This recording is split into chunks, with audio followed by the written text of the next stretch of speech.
الجلال البازخ العظيم ذي الملك الفاخر القديم مالك الأملاك مفلك الأفلاك مسخر الشمس والقمر مكبر الليل والنهار مكبر النهار على الليل قاسم كل جبار عنيد مهلك كل شيطان مريد رب الجنة والناس رب العالمين لا يسمعه صراخ المستصرخين لا يبلغه إلحاح الملحين العصيم للصالحين موفق للمفلحين مولى العالمين أنزل السكينة على قلوب المؤمنين جلت عظمته. الصلاة والسلام على النبي الأمي العربي الهاشمي القرشي المكي المدني الأبتحي المرتضي أبي القاسم.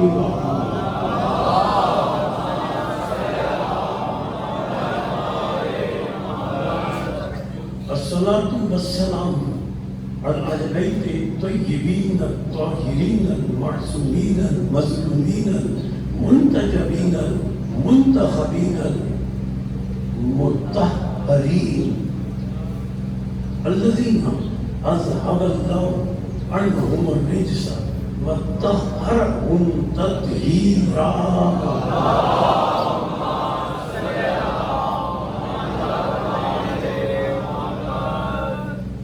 أما بعد فقد قال الحكيم في محكم كلامه المتين وخطابه المبين هو أصدق الصادقين وقوله الحق لأنه هو مؤلن الحق بالحق. بسم الله الرحمن الرحيم. شرع لكم من الدين ما وصى به نوحا والذي أوحينا إليك وما وصينا به إبراهيم وموسى وعيسى أن أقيموا الدين ولا تتفرقوا فيه كبر على المشركين ما تدعوهم إليه. الله يجتبي إليه من يشاء ويهدي إليه من ينيب. سلام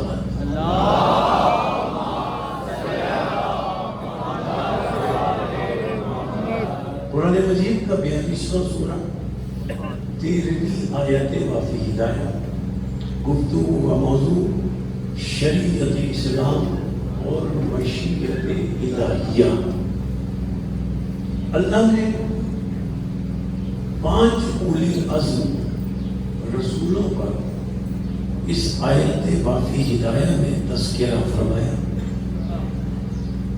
اور یہ وہ 5 اولی العزم رسول ہیں جنہیں اللہ نے شریعت عطا کی،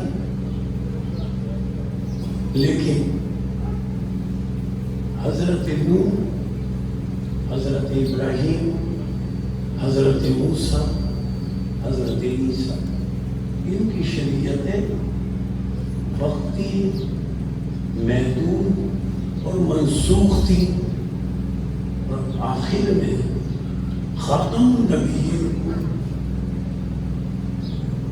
قرآن مجید کی صورت میں ایک ایسی شریعت عطا کی کہ قرآن بھی قیامت تک باقی رہے گا، شریعت بھی قیامت تک باقی رہے گی اور شریعت کا وارث بھی قیامت تک موجود ہے.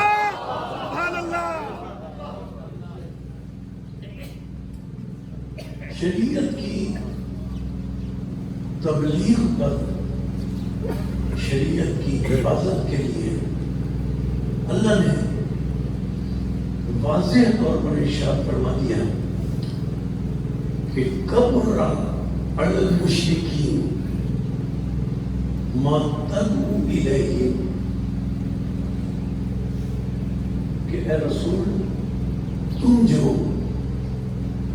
شریعت اسلام کی تبلیغ کرتے ہو،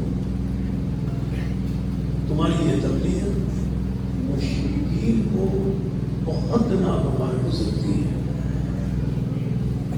ان کے دل پر گرا گزرتی ہے، لیکن اے میرے حبیب، اے خاتم النبیین، اللہ کو پرواہ نہیں ہے کہ ان مشرکین کو تمہاری تبلیغ ناگوار گزرے، اللہ کو پرواہ نہیں ہے۔ کیوں؟ اس لیے کہ اللہ نے اپنی شریعت اسلام کی تبلیغ کے لیے اور اس شریعت اسلام کی حفاظت کے لیے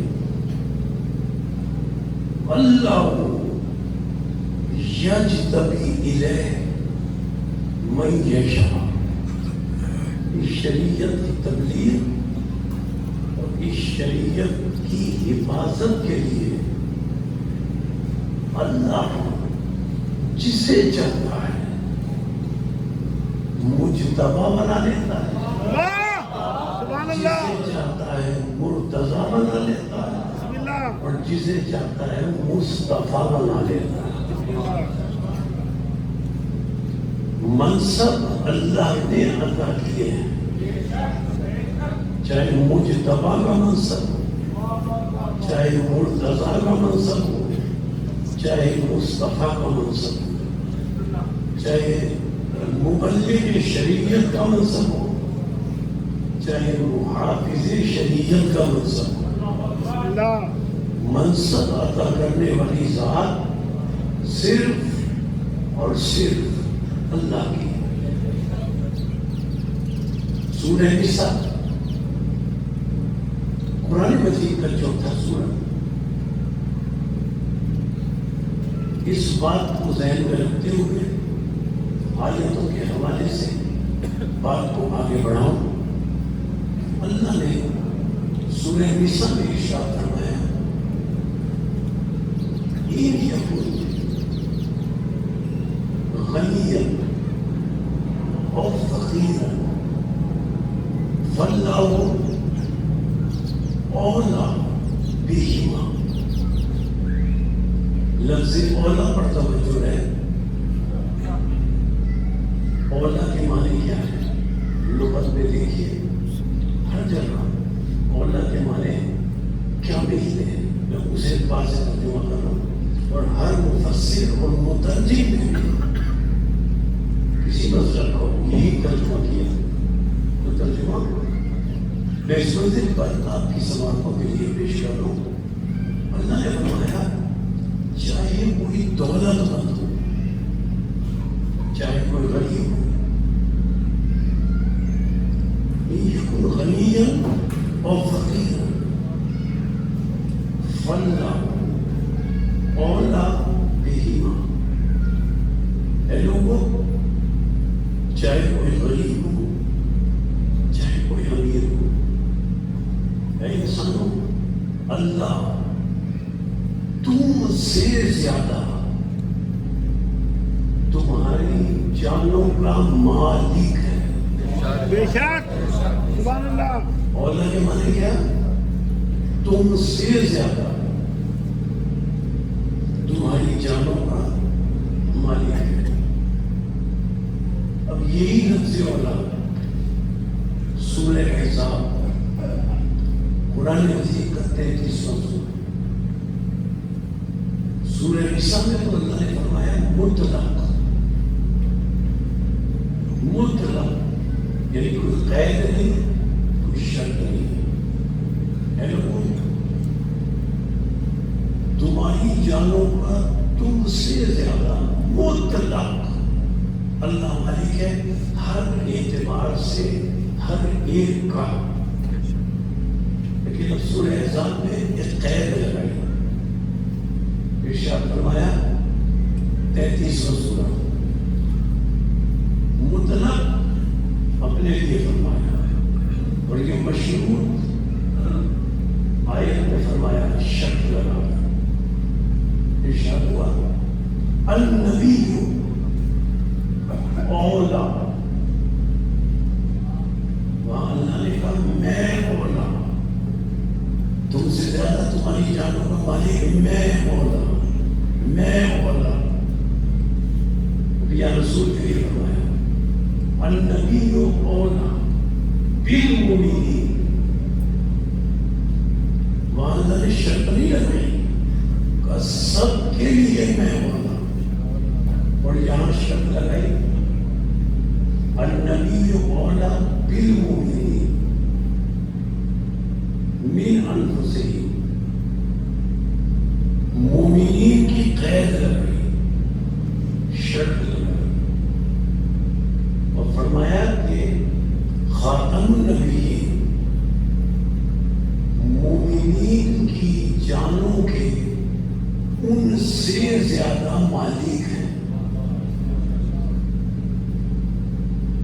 یہاں شرط لگائی مومنین کی،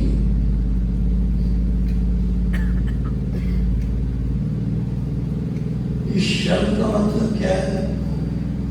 مسئلہ کی تشریح کی تفسیر میں اس شرط کا مطلب یہ ملتا ہے کہ اللہ نے خاتم النبیین کے لیے یہ شرط لگائی کہ یہ مومنین ہیں، ان کی جانوں کے ان سے زیادہ مالک ہیں، مطلب یہ ہے مطلق مالک تو اللہ ہے، رسول کی ملکیت کا مطلب یہ ہے کہ مومنین کی جانوں میں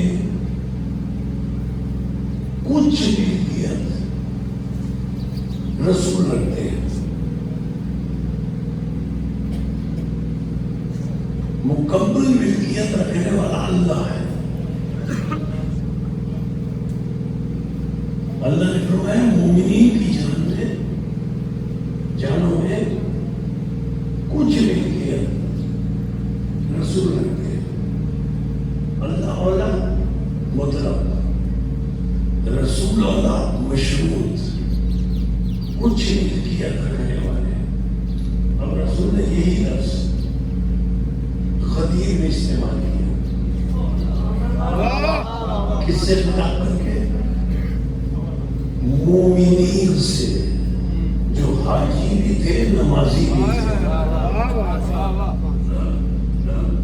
ان سے خطاب کر کے اللہ نے کہا مومنین کے لیے اے رسول تم اولا ہو، ان کی جانوں میں کچھ ملکیت تم رکھتے ہو۔ اب رسول نے غدیر میں مومنین سے پہلا خطاب یہ کیا الست اولا بکم من انفسکم، اے مومنو کیا تم یہ یقین رکھتے ہو کہ میں رسول تمہاری جانوں کا تم سے زیادہ مالک ہوں؟ قالوا بلا، سب نے کہا ہاں آپ ہماری جانوں کے ہم سے زیادہ مالک ہیں۔ جب سب نے اس بات کا اقرار کر لیا تو ختمی مرتبہ نے فرمایا صرف مجھے مولا نہ سمجھنا، کن تو مولا فہذا علی بن مولا، جس کا میں مولا اس کا یہ علی مولا، جس کے لیے میں مولا اس کے لیے یہ علی مولا۔ یہ کچھ ملکیت کا مطلب کیا ہوا کہ مومنین کی جان میں کچھ ملکیت رکھتے ہیں۔ تو معصوم کے فرمان کے تحت ان کی نس کے حوالے سے گفتگو کر رہا ہوں،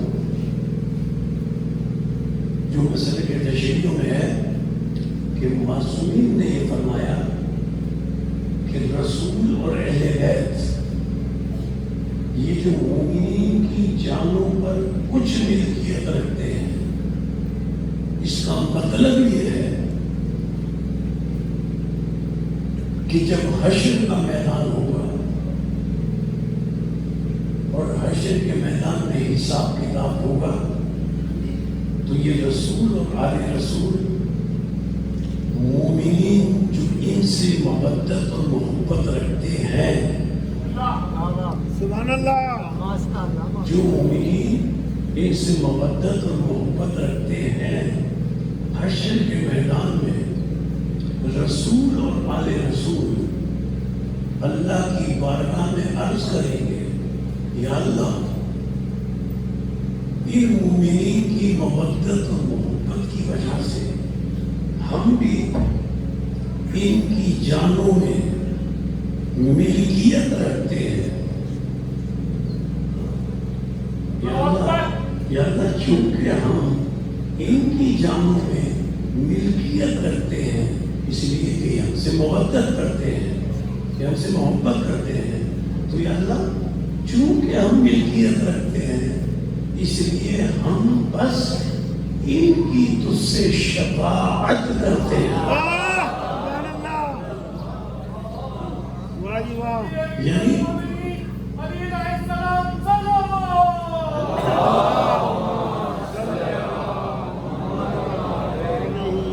یعنی رسول اور آل رسول کا ملکیت رکھنا، اس کی معنی ہے کہ یہ مومنین کی شفاعت کریں گے، جب اللہ کی بارگاہ میں یہ شفاعت کریں گے، اللہ ان کی شفاعت مومنین کے حق میں قبول کرے گا، اور جب مومنین کے حق میں ان کی شفاعت قبول ہو جائے گی، میری آواز آئے گی، القیا سورہ قاف 50واں سورہ، القیا فی جہنم کل کفار عنید، القیا دو ہستیوں سے خطاب ہے، تسمیہ کا صیغہ ہے، القیا یعنی دو افراد سے خطاب ہے۔ اب کوئی بتائے نا ہمارے علاوہ، فقہ جعفریہ والوں کے علاوہ کوئی بتائے کہ وہ دو افراد کون سے ہیں کہ جن سے اللہ حشر کے میدان میں خطاب کر رہا ہے؟ ان دو افراد کے بارے میں اگر سمجھنا چاہے تو آیت کا یہی جز بتا دے گا کہ وہ دو کون ہیں۔ دو سے مخاطب ہو کر اللہ کہہ رہا ہے وہ دو کون ہیں؟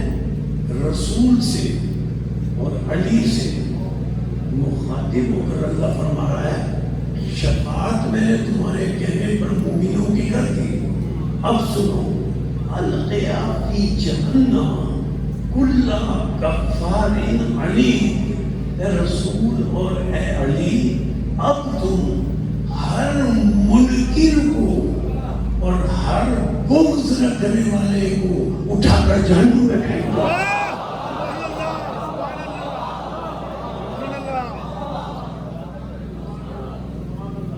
شفاعت کی جب بات کی جاتی ہے تو بہت سے مسئلے کہے جاتے ہیں کہ ہماری پیشوا شفاعت کریں گے، تو یہ اللہ قرآن میں بات کرتے ہوئے شریعت اسلام اور مشیت الہی تک گفتگو کو لے جانا چاہتا ہوں۔ ہر ایک یہ دعویٰ کرتا ہے جو شفاعت کا قائل ہے، تو میں اللہ کی بارگاہ میں عرض کروں گا، یا اللہ قرآن میں ہمیں یہ بتا دے کہ جو تیری بارگاہ میں شفاعت کرنے کا حق رکھتے ہیں، نام تو تم قرآن میں بتاتا نہیں ہے، بسم اللہ، تیرا طرز تکلم یہ نہیں ہے، تیرا اسلوب بیان نہیں ہے، پہچان تو بتاتا ہے، تو یا اللہ کوئی ایسی پہچان بتا دے کہ کوئی غلط دعویٰ نہ کر سکے اور پتہ چل جائے اس پہچان کے ذریعے کہ آخرت میں مومنین کی جانوں میں ملکیت رکھ کر یہ شفاعت کرنے والے کون ہیں؟ تو سنیں صرف سورہ النحل 78واں سورہ اس کی 38ویں آیت کا آیت پڑھ کر صرف ترجمہ کر رہا ہوں، کوئی تفسیر نہیں، کوئی تشریح نہیں۔ اللہ نے ارشاد فرمایا حشر کے میدان کا ذکر کرتے ہوئے اللہ فرماتا ہے یوم یقوم الروح والملائکۃ صفا، سنو حشر کا میدان ایسا ہوگا، ہولناک منظر ہوگا کہ روح القدس اور فرشتے سب صفے بنائے کھڑے ہوں گے، فلا یتکلمون یوم یقوم الروح والملائکۃ صفا لا یتکلمون الا من اذن له الرحمن۔ کسی فرشتے میں، روح القدس میں، کسی انسان میں، کسی جن میں یہ جرات نہیں ہوگی کہ اللہ کی بارگاہ میں بات کر سکے یا اللہ کی بارگاہ میں شفاعت کر سکے یا اللہ کی بارگاہ میں کسی کی سفارش کر سکے۔ اللہ فرماتا ہے جو شفاعت کرنے والے ہیں ان کی پہچان یہ ہے، آیت میں بتائی کوئی نہیں پہنچ سکے گا حشر کے میدان میں، اس منزل پر کسی کو کلام کرنے کی اجازت نہیں ہوگی۔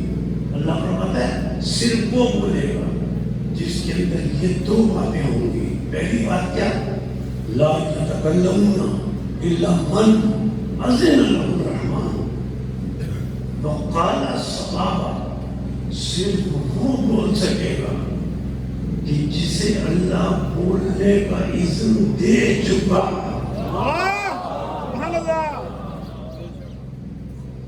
کہ اللہ یہ تو سب کہیں گے کہ ہمارے پیشواؤں کو اللہ نے بولنے کا اذن دیا، تو اسی لیے اللہ نے دوسری پہچان میں بتا دیا لا یتکلمون الا من اذن له الرحمن۔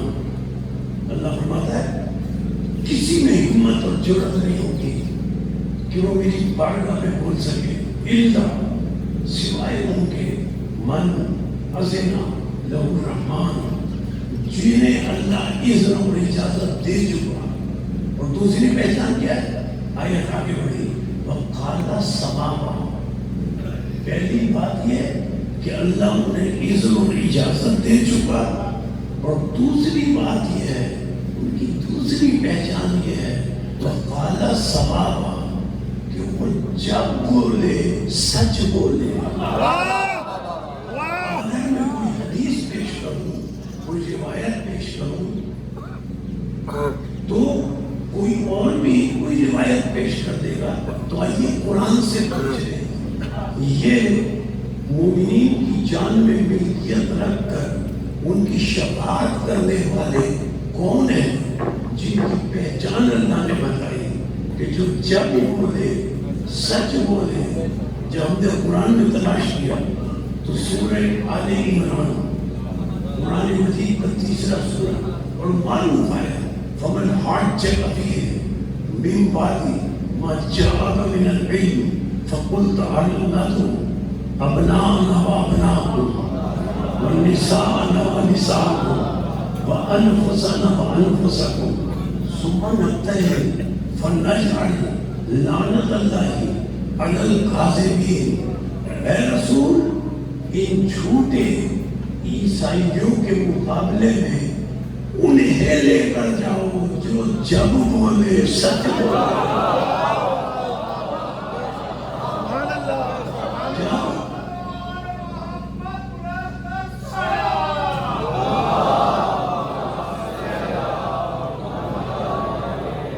جب خاتم النبی انہیں لے کر گئے کہ جو جب بولے سچ بولے، تو عیسائیوں نے، نجران کے عیسائیوں نے دیکھا ایسے کالے بادل اٹھ رہے ہیں کہ جس کے لیے توریت میں لکھا ہے، انجیل میں لکھا ہے کہ جب پچھلی امتوں پر عذاب نازل ہوا کرتا تھا تو ایسے ہی بادل اٹھ کر آتے تھے، ادھر سے جب وہ چلے کہ جو جب بولے سچ بولے، ادھر سے بادل چلے، عیسائی دستبردار ہو گئے، ہم مباہلہ نہیں کریں گے۔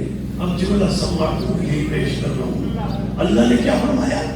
لعنت اللہ علی الکاذبین، اے رسول صادقین کے مقابلے میں یہ جو جب بولے سچ بولے، ان کے مقابلے میں وہ آئیں گے جو جھوٹے ہوں گے۔ لعنت اللہ علی الکاذبین، اور ان پر اللہ کی لعنت ہوگی۔ یہ آیت کے لفظ ہے نا، ان پر اللہ کی لعنت ہوگی جو ان کے مقابلے میں آئیں گے۔ عیسائی تو دستبردار ہو گئے،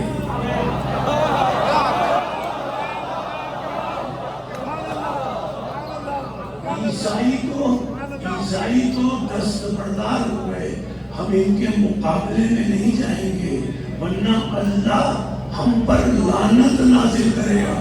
تو بات تو طے ہو گئی، عیسائی لعنت سے بچ گئے، لیکن وہ نہیں بچ سکتے جو پنجتن کے مقابلے میں۔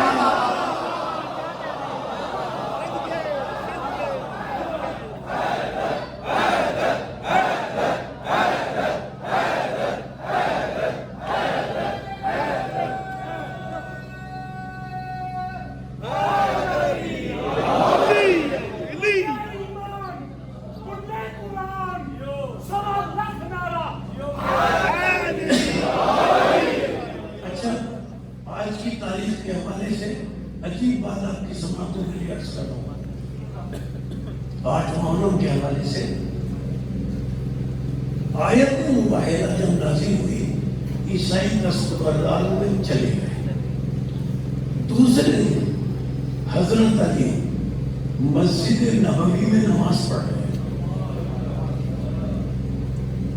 اور بھی دوسرے حضرات مسجد نبوی میں نماز پڑھ رہے تھے، حضرت علی بھی پڑھ رہے تھے۔ اب سنیں ذرا، آج 8 محرم کے حوالے سے حضرت علی نے نماز کے بعد اپنے دونوں ہاتھوں کو اللہ کی بارگاہ میں بلند کیا اور بلند آواز سے دعا کی، یا اللہ اب مجھے بھی ایک بیٹا دے دے۔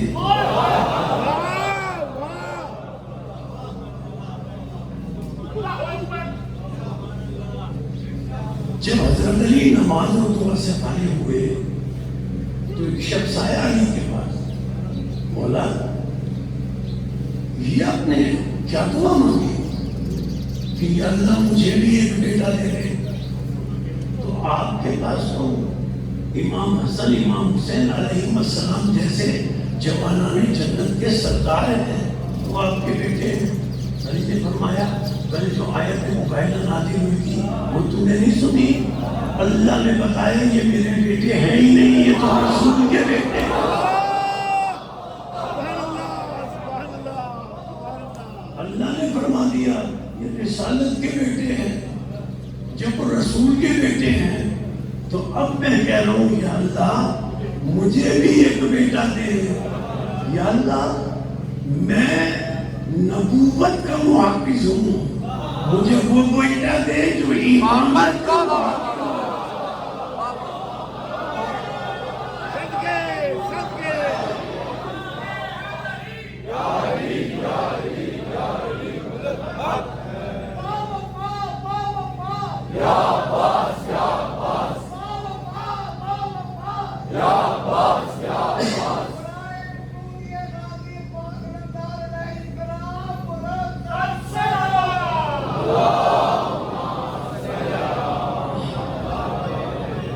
حضرت علی علیہ السلام نے کہا یا اللہ میں نبوت کا محافظ ہوں، مجھے بیٹا دے جو امامت کا محافظ ہو۔ حضرت علی ہے نا تنہا نبوت کی محافظ نہیں ہے، اپنی جانب سے نہیں کہہ رہا، سورہ انعام قرآن مجید کا چھٹا سورہ، اور سب متفق ہیں کہ اس سورہ انعام کی جتنی آیتیں ہیں مکے میں نازل ہوئی۔ اب میں یہ بحث نہیں کرنا چاہتا کہ کون سا مکی سورہ ہے جس میں مدنی آیتیں ڈال دی گئی، اور کون سا مدنی سورہ ہے جس میں مکی آیتیں ڈال دی گئی، لیکن سب متفق تو ہیں نا کہ سورہ انعام میں جتنی آیتیں نازل ہوئی وہ ساری مکے میں نازل ہوئی۔ تو تنہا حضرت علی نبوت کے محافظ نہیں ہیں، اللہ نے تذکرہ فرمایا مکے میں، آیت نازل ہوئی مکے میں، ذکر ہے مکے کا، آیت نزول مکے میں، اب ترجمہ بھی ہوگا مکے کے اعتبار سے۔ آیت پڑھو، اللہ فرماتا ہے مکے میں رسول پر اللہ آیت نازل فرماتا ہے، اولئک الذین آتیناہم الکتاب والحکم والنبوۃ، سنو جن انبیاء کو اور خاتم النبیین کو میں اللہ نے نبوت، رسالت، حکمت عطا کی، خاتم النبیین کو میں اللہ نے نبوت، رسالت، کتاب، شریعت اسلام عطا کی۔ اب اللہ فرماتا ہے لہجہ بدل کر، فَإِن يَكْفُرْ بِهَا هَؤُلَاءِ، اگر سارا زمانہ میرے رسول کی کتاب کی، میرے رسول کی شریعت کی، میرے رسول کی رسالت کی، اگر سارا زمانہ دشمن ہو جائے تو اللہ فرماتا ہے مجھے اللہ کو پرواہ نہیں ہے۔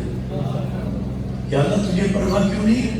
فرماتا ہے آیت آگے بڑھی، مجھے اس لیے پرواہ نہیں ہے فَإِن يَكْفُرْ بِهَا هَؤُلَاءِ، اگر یہ سارے میرے رسول کی شریعت کے، رسالت کے مخالف ہو جائیں تو مجھے پرواہ اس لیے نہیں ہے، فقط وَكَّلْنَا بِهِ قَوْمًا لَيْسُوا بِهَا بِقَادِرِينَ، میں اللہ نے مکے میں اپنے رسول کی رسالت کی حفاظت کے لیے، اپنے رسول پر نازل شدہ شریعت اسلام کی حفاظت کے لیے فقط وکلنا، ترجمے پر توجہ، فقط وکلنا قوما لیسوا بہا بکافرین، میں اللہ نے مکے میں شریعت اسلام کی حفاظت کے لیے، رسول کی حفاظت کے لیے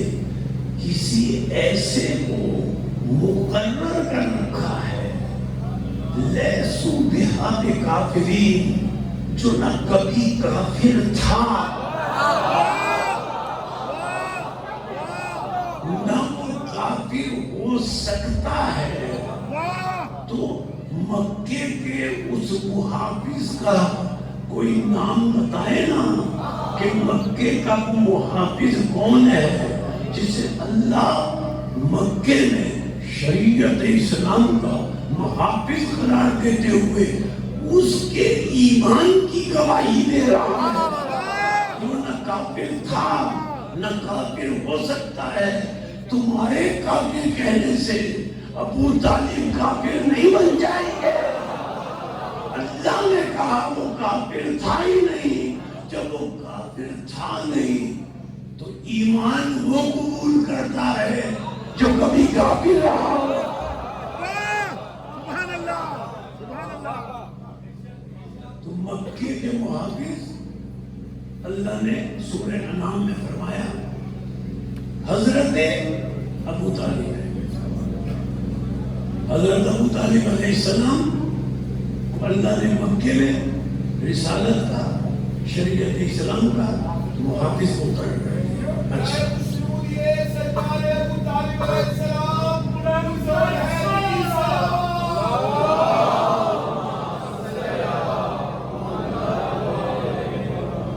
اب سورہ مائدہ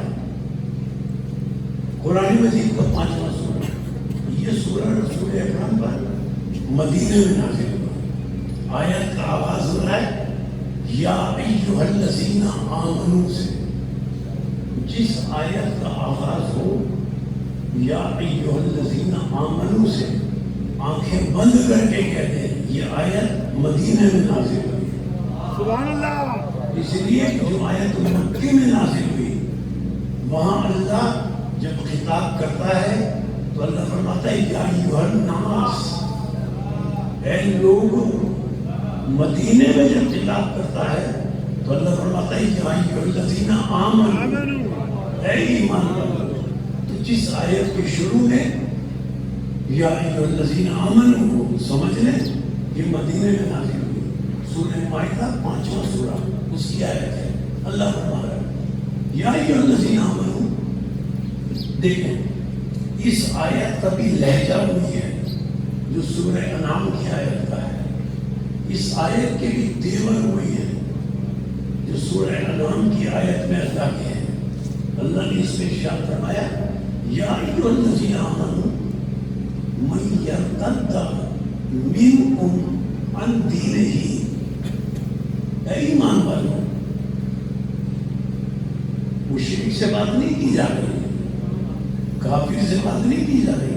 اے ایمان والو، اگر تم میں سے کوئی دین کو اور شریعت اسلام کو چھوڑ کر مرتد ہوتا ہے تو اللہ فرماتا ہو جائے، مجھے اس کی پرواہ نہیں ہے. قرآن مجید کا کوئی لفظ بغیر کسی حکمت کے نہیں ہوتا. اللہ نے فرمایا تم میں سے اگر کوئی مرتد ہوتا ہے تو ہو جائے. تو کوئی نہ کوئی تو تھا نا جو مرتد ہو رہا ہوگا. سبحان اللہ.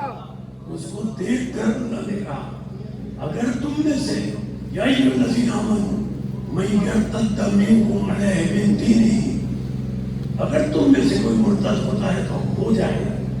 اللہ کو تمہارے مرتد ہونے کی پرواہ نہیں ہے.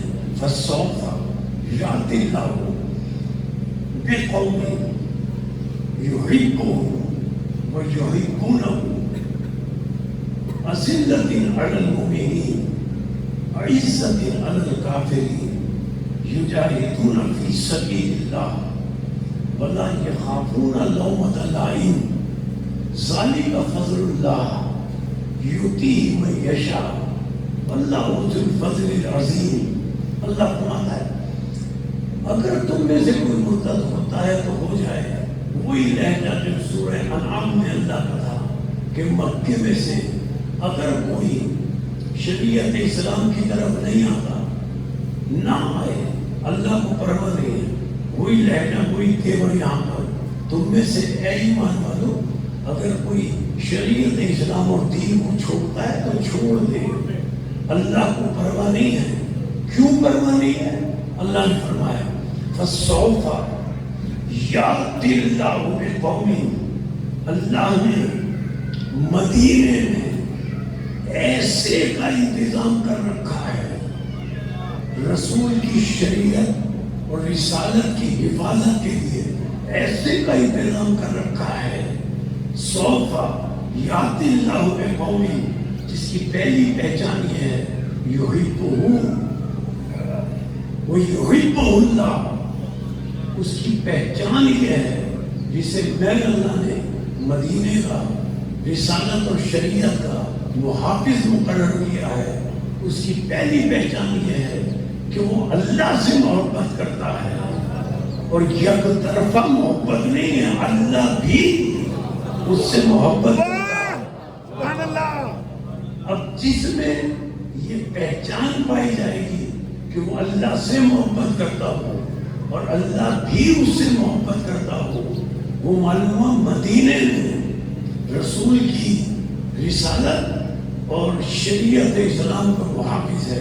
آئیے تلاش کریں ایسا کون ہے کہ جو اللہ سے محبت کرتا ہے، اللہ اس سے محبت کرتا ہے.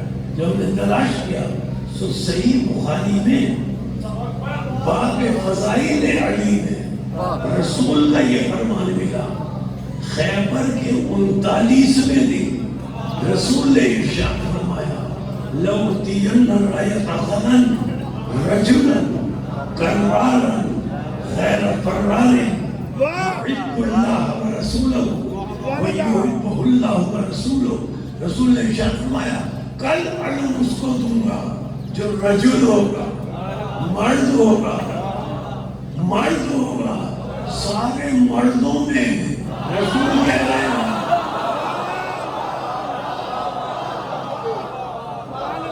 سارے مردوں کے سامنے رسول کہہ رہے ہیں کل مرد کو علم دوں گا، رجل کو علم دوں گا جس کی پہچان یہ ہے اللہ اس سے محبت کرتا ہوگا، وہ اللہ سے محبت کرتا ہوگا۔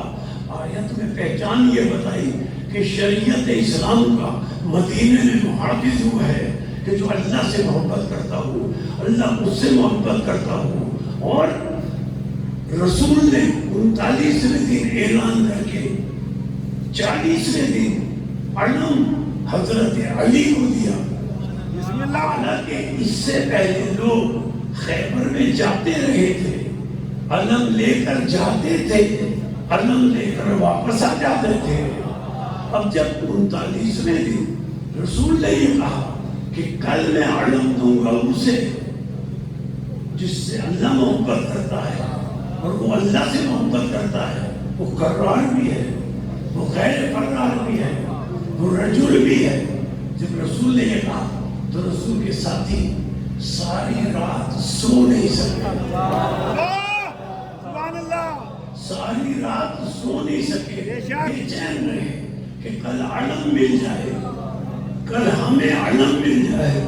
میں اس مقام پر جملہ کہوں، پیشوا تو علم حاصل کرنے کی تمنا کرتے ہیں، ان کے ماننے والے کہتے ہیں علم دیکھنا بھی ہے۔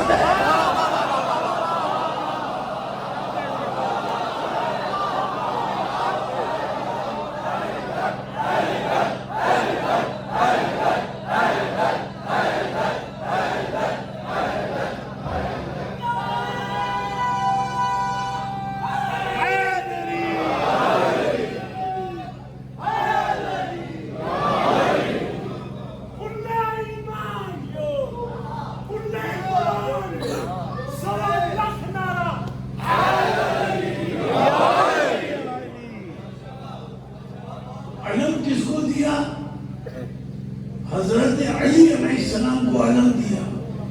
اچھا، جب حدیث خیبر فرمائی صحیح بخاری شریف میں پڑھ لیجئے باب فضائل حدیث میں رسول نے فرمایا جسے میں کل علم دوں گا لا یرجع،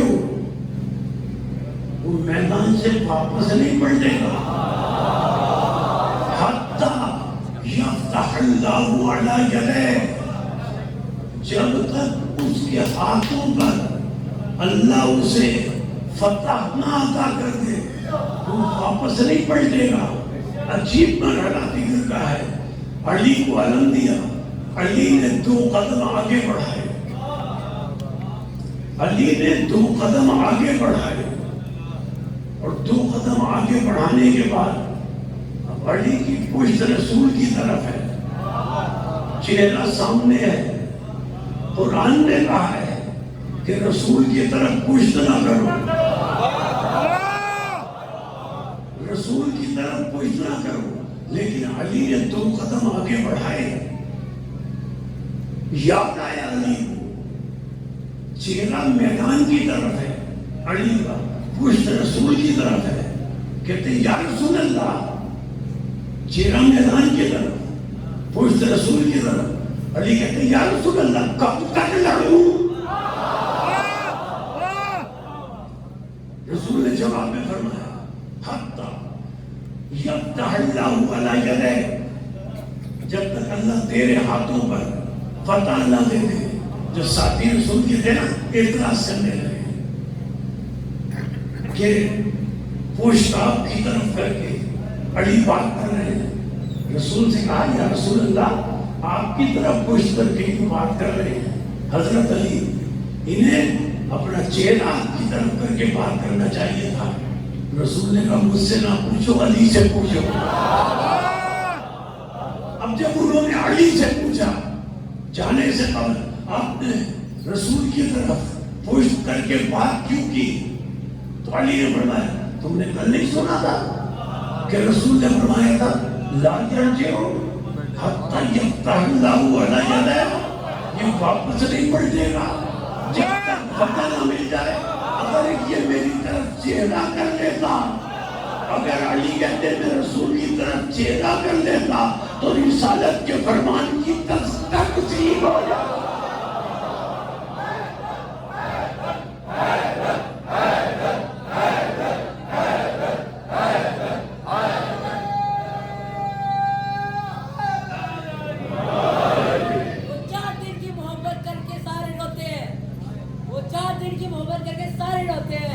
علی سے محبت کر کے دیکھو، پتہ چلے محبت کیا ہوتی ہے۔ ہاتھ بلند کر کے پوری طاقت کے ساتھ نعرے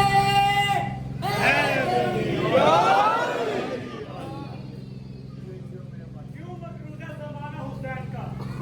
کیوں مقروض ہے زمانہ حسین کا؟ کیونکہ خود خدا بھی ہے دیوانہ حسین کا۔ اللہ تیرے وجود پہ لعنت ہے اس لیے، اللہ تیرے وجود پہ لعنت ہے اس لیے کہ دل میں محبت ہے اس یزید کی اور پیٹ میں کھانا حسین کا۔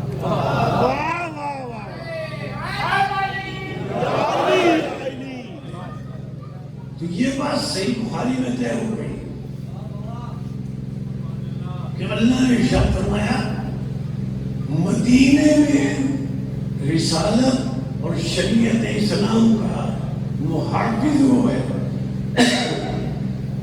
جو اللہ سے محبت کرتا ہے اور اللہ اس سے محبت کرتا ہے۔ اور علی کو علم دے کر رسول نے بتایا کہ اللہ اس سے محبت کرتا ہے اور علی اللہ سے محبت کرتا ہے۔ یعنی مدینے کے محافظ کا نام علی ہے، مکے کے محافظ کا نام ابو طالب ہے۔ اسی لیے جتنے غزوات، جتنی جنگیں، جتنے سرایا علی نے لڑے مدینے میں، جتنے جہاد کیے سوائے غزوہ خیبر کے، غزوہ خیبر میں حضرت علی نے اپنا تعارف اپنی والدہ کے حوالے سے کرایا، الذی سمتنی امی حیدر۔ لیکن غزوہ خیبر کے علاوہ جو بھی جنگ علی نے کی اس میں اپنا تعارف حضرت علی نے حضرت ابو طالب کے ذریعے کرایا۔ جب بھی کوئی مقابلے میں آتا تھا تو حضرت علی اپنا تعارف اپنے بابا کے حوالے سے کراتے تھے۔ پہلی وجہ تو یہ تھی کہ دیکھو انا علی ابن ابی طالب، میں ابو طالب کا بیٹا علی ہوں، میرا بابا مکے کا محافظ شریعت تھا، میں مدینے کا محافظ شریعت ہوں۔ اور پھر دوسری بات یہ ہے، ضروری تو نہیں ہے کہ رجز پڑھتے ہوئے والد کا نام بھی لیا جائے، عرب میں کوئی ہر جگہ تو یہ دستور نہیں تھا، لیکن علی جس جنگ میں بھی جاتے تھے جب کوئی مقابلے میں آتا تھا تو اس سے کہتے تھے انا علی ابن ابی طالب، میں ابو طالب کا بیٹا ہوں۔ جب بھی کوئی مقابلے میں آتا تھا علی اس کو بتاتے تھے میں تو ابو طالب کا بیٹا ہوں، میں ابو طالب کا بیٹا ہوں۔ یا ابو طالب کے حوالے سے اپنا تعارف علی کیوں کراتے تھے؟ مقابلے میں آنے والے کو علی بتانا چاہتے تھے سن میرے بابا کا نام تو ابو طالب ہے، بتا تیرے بابا کا نام کیا ہے؟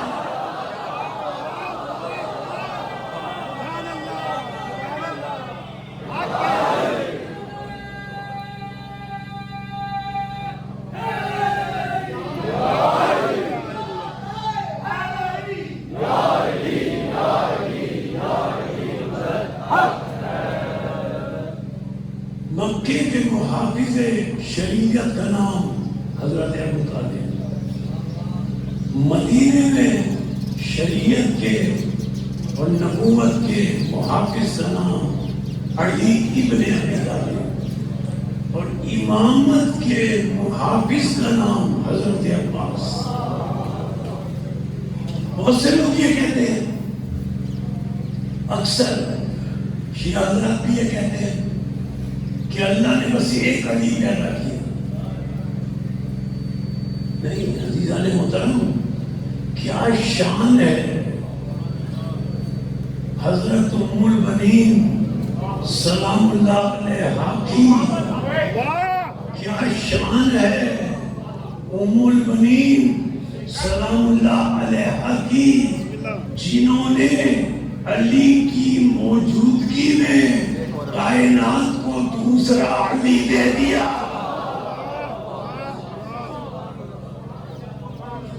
امام زین العابدین علیہ السلام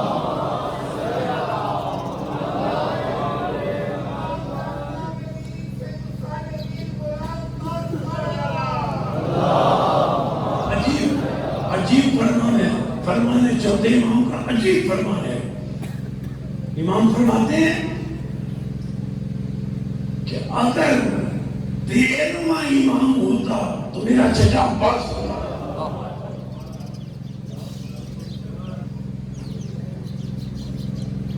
حضرت ام البنین کے والد کا نام ہے حزام، بڑے جلی اور شجاع قبیلے کے، یعنی اتنے شجاع اور بہادر تھے کہ کسی میں یہ جرأت نہیں تھی، وہ اپنے جانوروں کو رسیاں نہیں باندھتے تھے. کسی میں جرأت نہیں تھی کہ ان کے جانوروں کو کوئی لے جائے. حزام نام تھا. حزام نے خواب میں دیکھا کہ ایک در خواب کے عالم میں ان کے ہاتھ میں موتی، ایک نوری موتی، ایک در ان کے ہاتھ میں خواب میں آیا، اور وہ در اور وہ موتی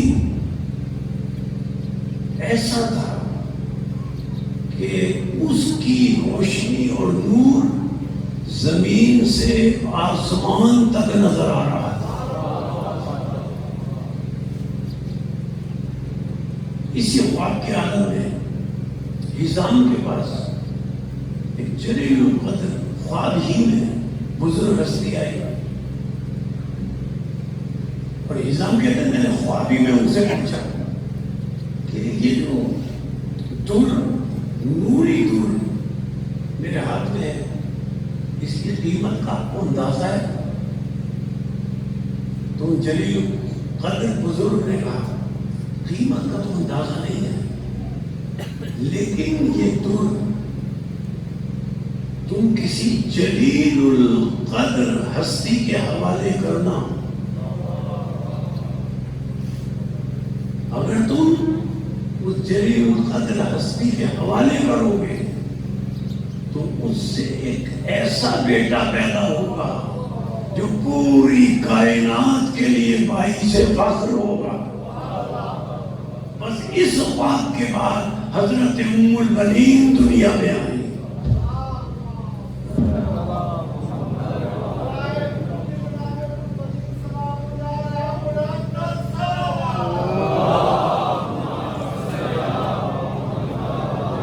دیکھیں یہ لفظ دور جو ہے نا،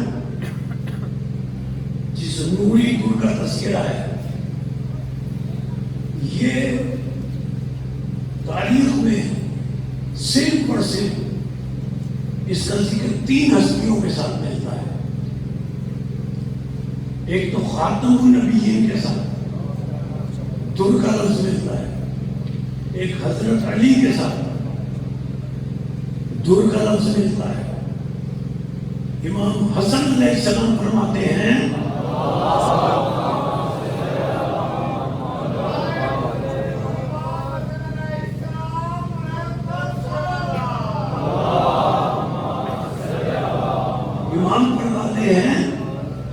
ایک در حضرت علی کے ساتھ، ایک رسول کے ساتھ، ایک حضرت علی کے ساتھ.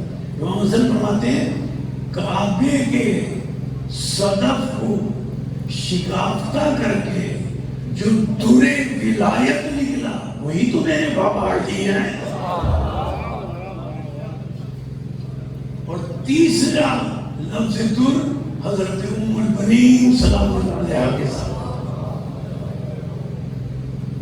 حضرت ام البنین کی کوئی تفصیلی گفتگو نہیں, اختصار سے چلو.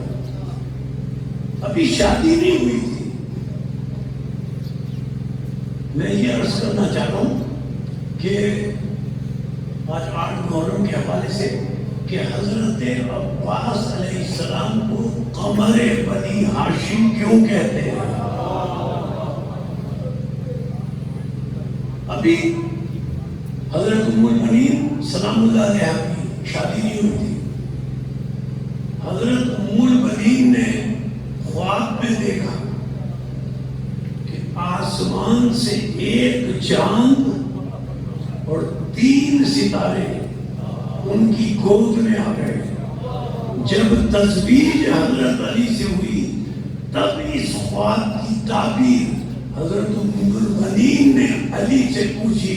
علی نے کہا وہ جو چاند تمہاری گود میں آیا تھا وہی تو عباس ہے جو قمر بنی ہاشم ہے.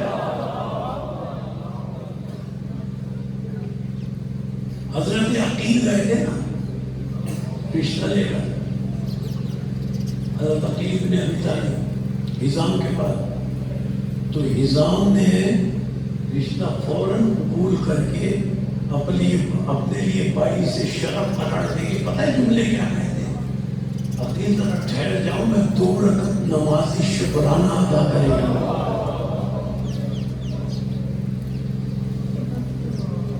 میں تزویج کی جناب ام البنین سلام اللہ علیہا کی اس کی تفصیل میں نہیں جانا چاہتا, بس گفتگو کو مسائل تک لے جانا چاہتا ہوں. لیکن 2 باتوں کے بعد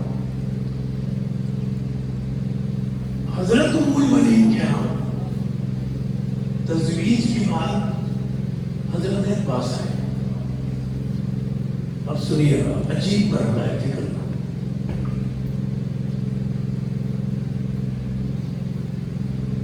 علامہ اسد شاہدی علوی کی کتاب ہے, اس میں انہوں نے جملہ لکھا. وہ جملہ یہ ہے کہ ان اللہ علم آدم اسماء الخمسہ.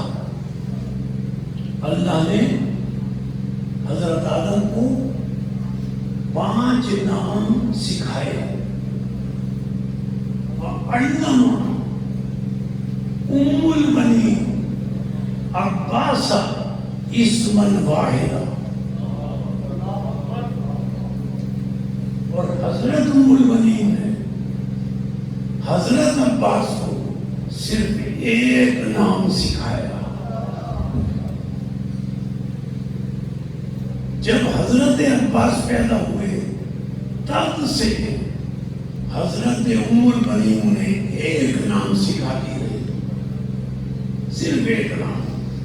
بچہ جب بولنے کے قابل ہوتا ہے یا تو ماں کہتا ہے یا باپ کہتا ہے, لیکن حضرت ام البنین بس ایک نام سکھاتی رہی. جب حضرت عباس, علامہ اسد لکھتے, جب حضرت عباس علیہ السلام بولنے کے قابل ہوئے تو سب سے پہلا لفظ ماں اور بابا کے علاوہ وہ نہیں بولے. ماں نہیں کہا, باپ نہیں کہا, اتنا سکھایا ام البنین نے وہ نام کہ پہلا لفظ جب حضرت عباس بولے ہیں, وہ علامہ اسد علوی شاعری لکھتے ہیں کہ پہلا لفظ جو حضرت عباس بولے ہیں وہ لفظ تھا یا حسین.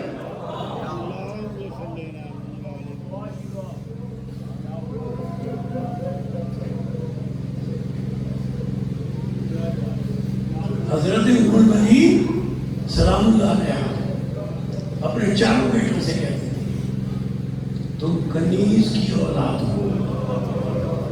یہ تربیت ہے ان کی. آقا زادے ہیں، یہ آقا زادیاں ہیں. دیکھو چاروں بیٹوں سے کہتی تھی انہیں جب بھی کہو مولا یا کہنا یا مولا دی کہنا یا تو آقا کہنا یا آقا زادی کہنا. اور ایک بڑا عجیب بات کہتی تھی حضرت ام المؤمنین سلام اللہ علیہا، وہ اپنے چاروں بیٹوں سے کہتی تھی دیکھو یہ آقا زادے ہو یا آقا زادے ہو، ان کے چہرے کی طرف نظر نہ ڈالا کرو،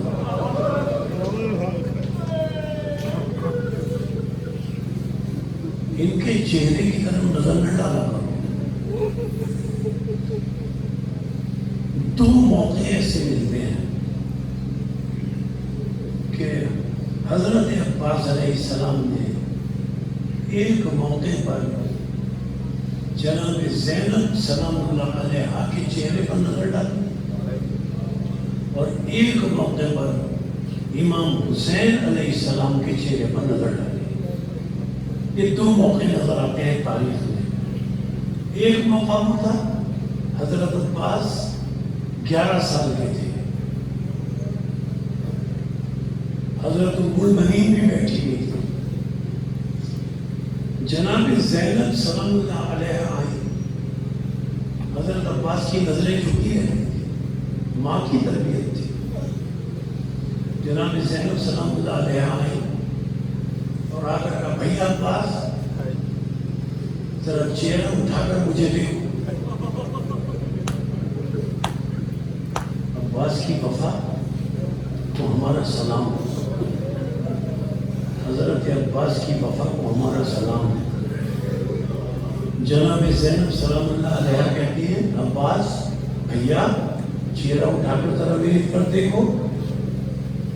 حضرت عباس نے جناب زینب کے چہرے کی طرف نظر کرنے سے پہلے اپنی ماں کی طرف سوالیہ نظروں سے دیکھا، چہرے کی طرف دیکھوں یا نہیں.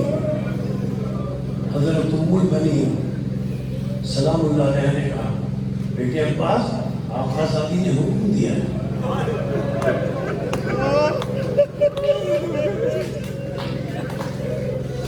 اب آقا زادی کے چہرے کی طرف دیکھو، آقا زادی نے حکم دیا ہے، اب آقا زادی کے چہرے کی طرف دیکھو. حضرت عباس نے جناب زینب سلام اللہ علیہ کے چہرے کی طرف دیکھا. کیوں جناب زینب سلام اللہ علیہ نے کہا؟ حضرت عباس علیہ السلام کی 11 سال کی عمر تھی، آنکھیں سرخ ہو رہی تھی. جناب زینب سلام اللہ علیہ نے کہا بھیا یہ تمہاری آنکھیں کیوں اتنی سرخ ہو رہی ہیں؟ حضرت عباس علیہ السلام نے کہا یہ ایک موقع ہے، کہتے ہیں آقا زادی کل رات کی بات ہے جب مولا حسین سونے کے لیے لیٹے تو مجھ سے کہا بھیا عباس ذرا پانی پلاؤ.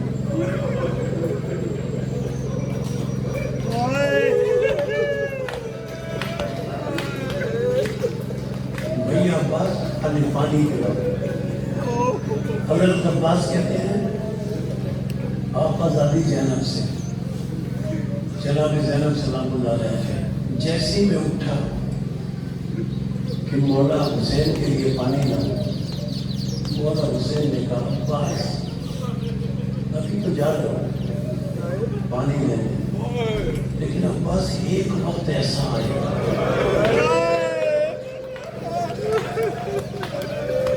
میں پانی مانگوں گا تم نہیں دو گے.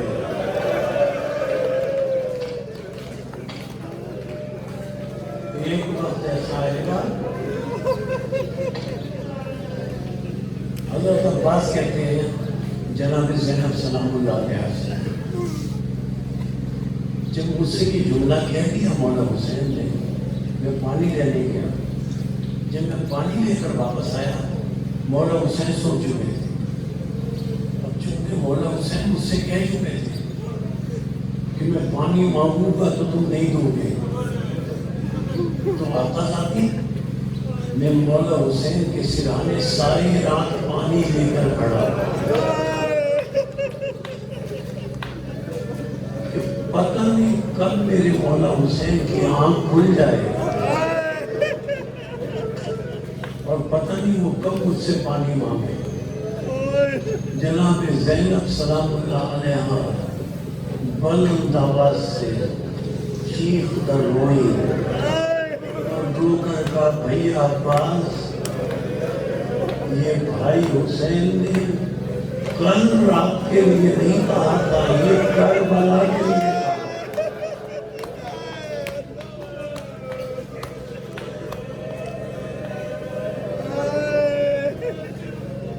یعنی اس کے دو موقع ہیں۔ ایک موقع تو یہ تھا کہ جب حضرت عباس ساری رات جاگتے رہے تھے، آنکھیں سرخ ہو چکی تھی، تو جناب زینب سلام اللہ علیہ کی طرح بہن کو ہمیشہ آقا ذاتی کہا، اور ساری زندگی امام حسین علیہ السلام کو بھائی نہیں کہا۔ حضرت ام المؤمنین سلام اللہ علیہ کی تربیت تھی، جب کہتے تھے مولا کہتے تھے، حتیٰ کہ میں عرض کروں جناب سکینہ سلام اللہ علیہ کو کبھی سکینہ نہیں کہا۔ ہمارا سلام حضرت عباس کی وفاؤں پر، جناب سکینہ کو آخر ذاتی سکینہ کہتے تھے۔ اچھا یہ دوسرا موقع جب حضرت عباس نے نظر ڈالی، روز عاشور آیا۔ روز عاشور حضرت عباس علیہ السلام امام حسین علیہ السلام کی طرف آئے، وہی طریقہ وہی انداز حضرت عباس کا، نظریں جھکی ہوئی۔ مولا حسین سے کہتے ہیں مولا اب مجھے بھی میدان میں جانے کی اجازت ہے۔ حضرت عباس نے چہرہ نہیں اٹھایا، نظریں جھکی ہوئی۔ مولا حسین جواب دیتے ہیں بھیا عباس تمہیں کیسے میں اجازت دے سکتا ہوں، تم تو میرے لشکر کے علمدار ہو۔ یہ ایک موقع ہے، راہ یمین اور راہ شمال۔ حضرت عباس نے ایک مرتبہ دائیں طرف دیکھا، پھر بائیں طرف دیکھا۔ یہ ایک موقع ہے کہ دائیں طرف اور بائیں طرف دیکھ کر پھر حسین علیہ السلام کے چہرے کی طرف دیکھ کر کہا مولا وہ لشکر کہاں جس کا میں علمدار ہوں۔ امام حسین علیہ السلام نے کہا بھیا میں تمہیں اجازت نہیں دوں گا، تم میرے لشکر کے علمدار ہو۔ حضرت عباس خیمے میں آ گئے، سر جھکا کر بیٹھے ہوئے، خیمے میں سر جھکائے بیٹھے ہیں۔ جناب سکینہ سلام اللہ علیہ کی آواز آئی العطش العطش۔ حضرت عباس علیہ السلام اٹھے، جناب سکینہ سلام اللہ علیہ کے پاس گئے، ان کا آقا ذاتی میرے ساتھ اپنے بابا کے پاس چلو اور ان سے صرف اتنا کہہ دو بابا میں بہت پیاسی ہوں۔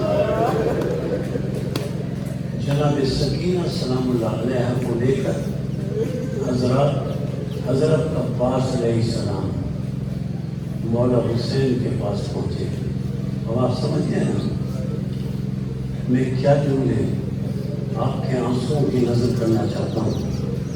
حضرت سکینہ سلام اللہ علیہ کو لے کر حضرت عباس علیہ السلام مولا حسین علیہ السلام کے پاس پہنچے۔ مولا حسین بیٹھے ہوئے تھے، کھڑے ہو گئے، کھڑے ہو کر سکینہ سے مخاطب ہو کر کہا بیٹی آج چچا کو اجازت دلوانے آیا بیٹی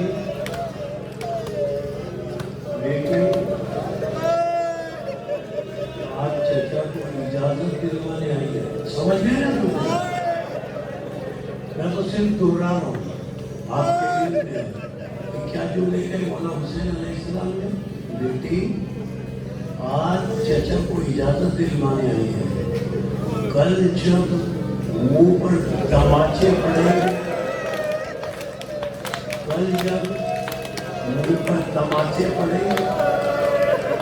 کل جب کانوں سے پوشوانے اتریں گے تو اسی چچا کو تو آواز دے گی.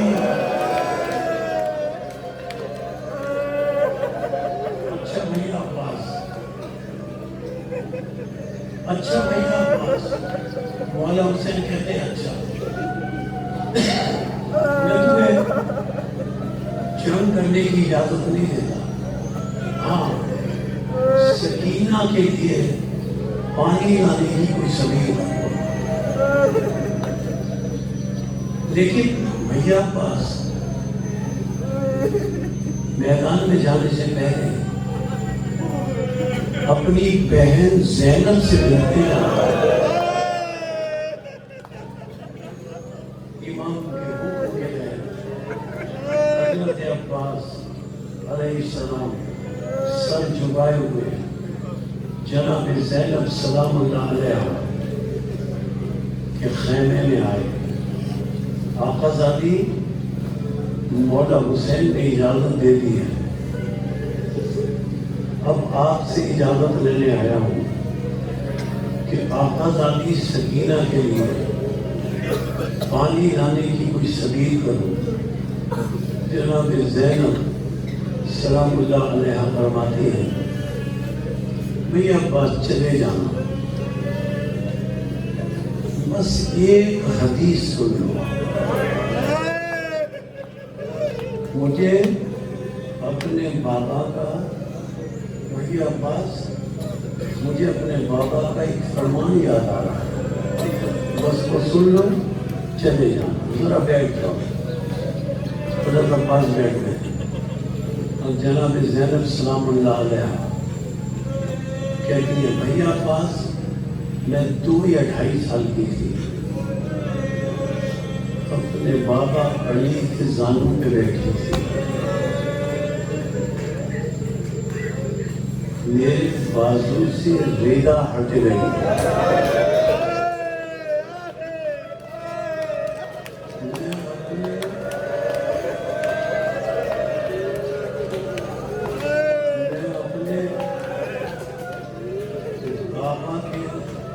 زانوں پر بیٹھی تھی.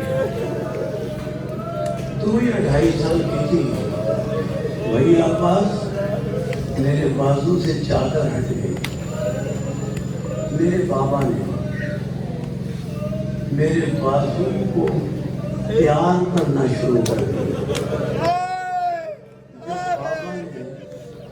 بھیا عباس جب بابا نے میرے بازو کو بہت زیادہ پیار کیا تو میں نے بابا سے کہا بابا وجہ کیا ہے اتنا پیار کیوں کر رہے ہیں. بھیا عباس کیا بتاؤں. بابا علی نے کہا زینب بیٹی اس لیے تیرے بازو کو اتنا پیار کرتا ہوں کہ ایک وقت آئے گا ان بازوؤں میں رسیاں بن گئی.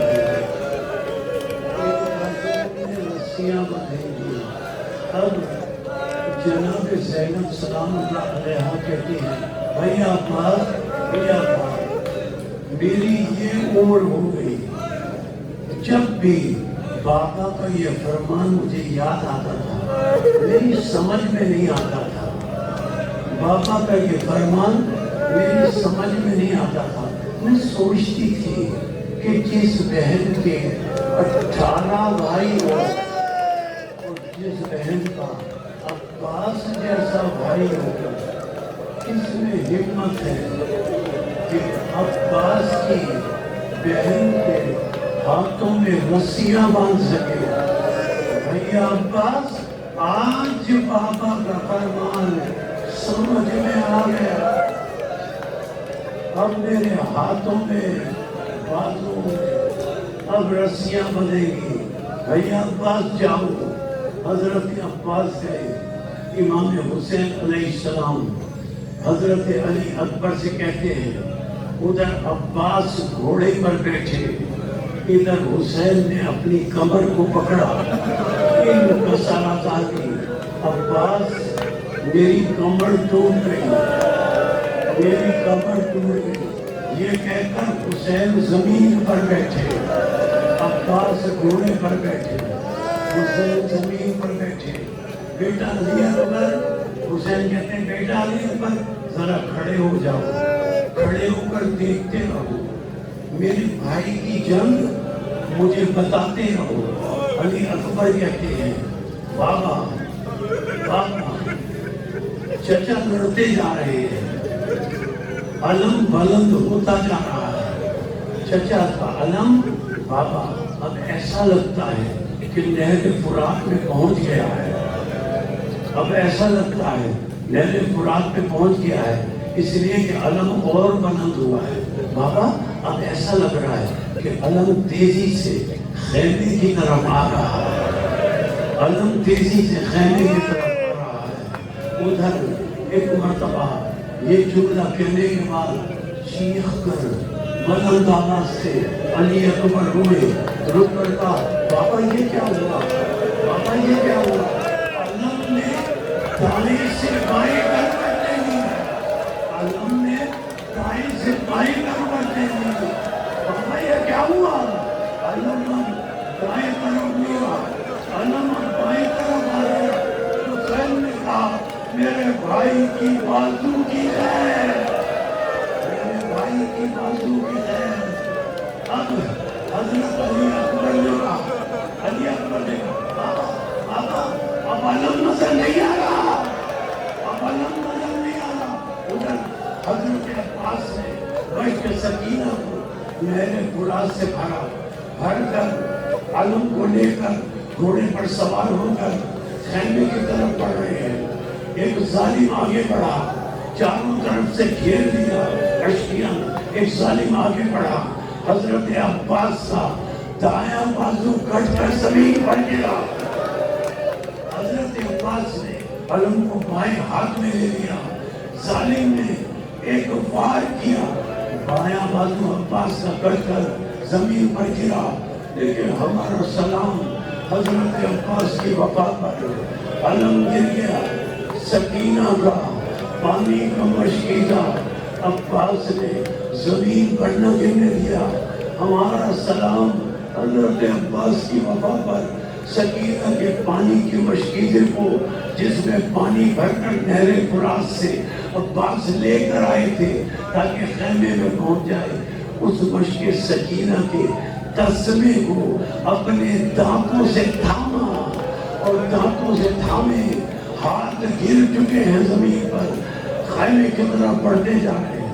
امید ہے حضرت عباس کو کہ آقازادی سکینہ تک پانی پہنچ جائے گا. لیکن حضرت آپ کو پتا ہے نا, ایک تیر آیا مشق سکینہ میں لگا, تیر کا مشق سکینہ میں لگنا تھا. پانی بہ کر زمین پر گرا, پانی زمین پر گرا. حضرت عباس نے خیام اہل بیت کی طرف دیکھ کر بلند آواز سے کہا آقازادی سکینہ اپنے چچا کو معاف کر دینا, آقازادی سکینہ اپنے چچا کو معاف کر دینا. تمہارے لیے پانی ملا سکا. اور آواز دی, مولا ادرک دی. حسین علی اکبر کو ساتھ لے کر چلے, علی اکبر کو ساتھ لے کر چلے. دائیں آنکھ میں تیر لگا ہوا تھا, بائیں آنکھ میں حضرت عباس کے خون تھا.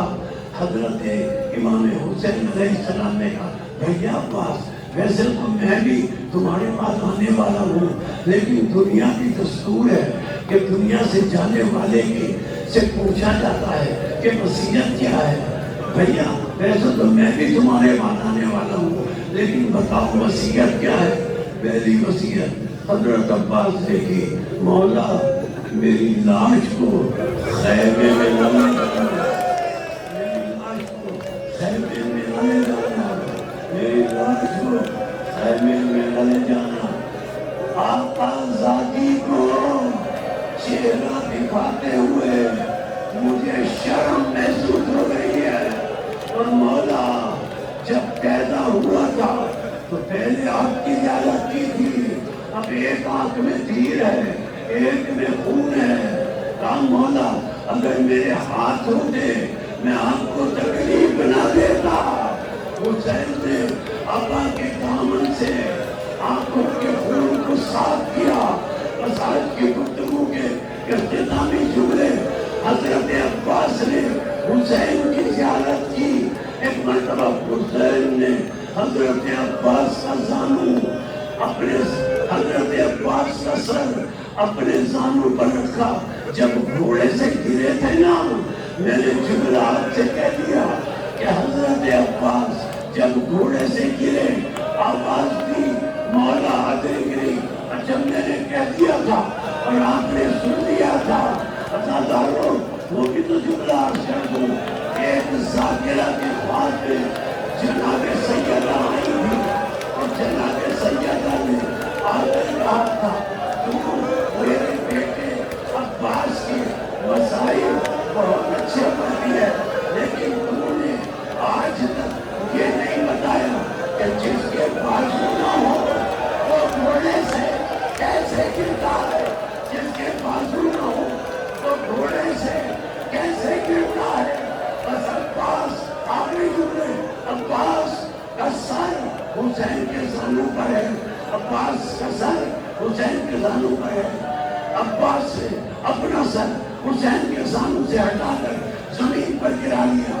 حسین نے پھر عباس کا سر اپنے زانو پر رکھا، پھر عباس سے نیچے گرا دیا، پھر حسین نے عباس کا سر اپنے زانو پر رکھا، پھر عباس سے حسین کے زانو کا سر ہٹا لیا۔ حسین نے رو کر کہا بھیا عباس یہ بوڑھا بھائی آخری وقت میں تھوڑی سی خدمت کرنا چاہتا ہے، تم وہ خدمت قبول نہیں کر رہے، کیا اپنے بھائی سے ناراض ہو؟ آپ جانتے ہیں نا کہ حضرت عباس نے کیا جملے گئے؟ حضرت عباس نے کہا مولا بس مجھے یہ یاد آ گیا تھا کہ جب رسول دنیا سے گئے تو ان کا سر علی کے زانوں پر تھا، جب علی دنیا سے گئے ان کا سر حسن کے زانوں پر تھا، جب حسن دنیا سے گئے ان کا سر آپ کے زانوں پر تھا۔ بس مولا میں نے اپنا سر آپ کے زانوں سے اس لیے ہٹایا کہ میرے بعد جب آپ جائیں گے تو آپ کا سر